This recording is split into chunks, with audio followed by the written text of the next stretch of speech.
What's up, everyone? I am Ernest Dove of the Dove Report. You obviously knew this was coming. I'm going to try to make these every chance I can.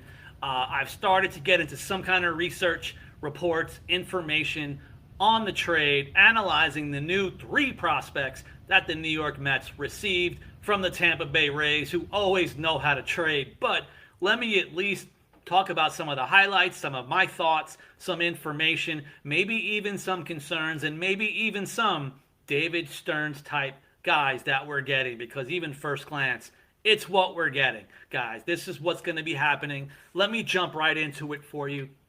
The highest ranked guy, which by the way, we're getting 3 players all ranked in the Rays top 30, which means, let's get this right out of the way, respect, for honesty purposes. All 3 of these guys are probably going to be in the Mets top 20 because they're in the Rays top 30, one of the best farm systems annually in Major League Baseball.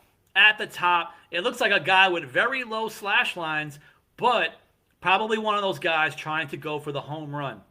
22-year-old outfielder, still only in high A, Aiden Smith. One of the things about this guy, looks like one of those things you'd expect from David Stearns, even from the draft that he just had. This is a guy known for power, an arm, speed, and this one actually has above average glove. Oh no, run prevention. It does sound like from the outfield spot, even if it was center field, but maybe move around either way. He has the arm and the speed to handle the corners. But again, this is a guy right now with a 672 OPS in minor leagues. About 59 games, 10 home runs. Some of the home run power is showing. What else is showing? A high K rate. Again, this seems to be David Stearns' thing, but I want to mention the good and the bad. So this is a guy with a high K rate. He's going to get some power. It looks like he has a strong arm, really good defense, and I believe he could also get a guy that gets some, and he has speed. So again, it's a multi-tools guy, which is why he was ranked in the top 20, top 15-ish per pipeline in the Rays system, which says a lot. Anyone in top 15 in the Rays, that's top 10 in the Mets all day long. So they're probably selecting him and acquiring him off of the tools. It's going to be on the Mets to develop a guy whose slash lines are not there this season.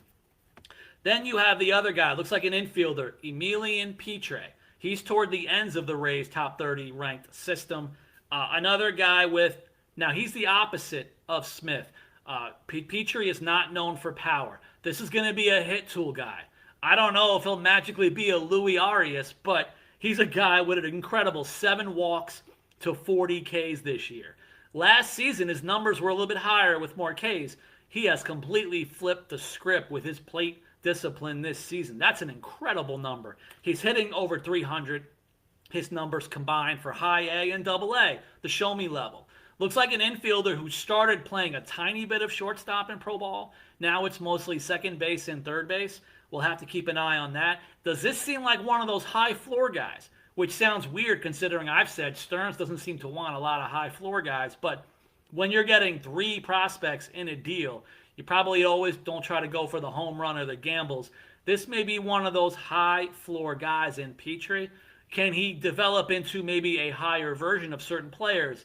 Will he also possibly be a floor of a utility player, like a Luis Guillorme, but with more speed perhaps? He's more of a gap-to-gap hitter. So that's kind of a different look that the Mets are used to, at least on my level, since Stearns took over. But when you're getting more than one guy, this is probably what you're also hoping for. And then finally you have Gary Gill. He's the pitcher of the bunch. The positive about him, he almost looks like the right-handed version of Zach Thornton as far as pitch command. He's an elite low walk rate pitcher in pro ball. It looks like at best he could be more of a low 90s guy, maybe get it to 97, maybe tick it up 96, 97 as a top, as a highest in a game, in an inning. But he's a control pitcher who can throw up to 4 pitches.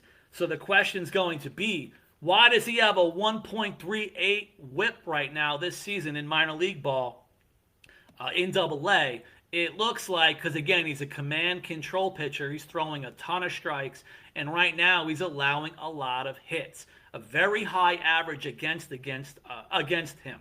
So they're pushing almost 300 opponents hitting him this year. So it's going to be a combination of things. The Mets, usually with kids like this, my guess, my initial impression, obviously they're going to do things with tweaks, mechanical changes, work on certain things, maybe what kind of sinker he has. We'll have to dive more into things like ground ball rate and everything else. But again, maybe it's also up to run prevention and defense for a guy like this. So that's a 21-year-old arm. He's the youngest of the three players acquired. Those are my initial thoughts. What are your thoughts, guys? We can talk all day about the Freddie Peralta experience in a Mets uniform. Are you happy with getting 3 top 30 prospects from one of the top farm systems in baseball for a rental? I'm not sure you could have gotten any better than this, but you guys let me know. Did we do well by not getting anyone in the top 12-ish in their system? Should we have tried for maybe just one player in their top 10 and not the other two guys? Was this a good strategy? What are you expecting for the rest? Let me know in the comments. Thank you for watching.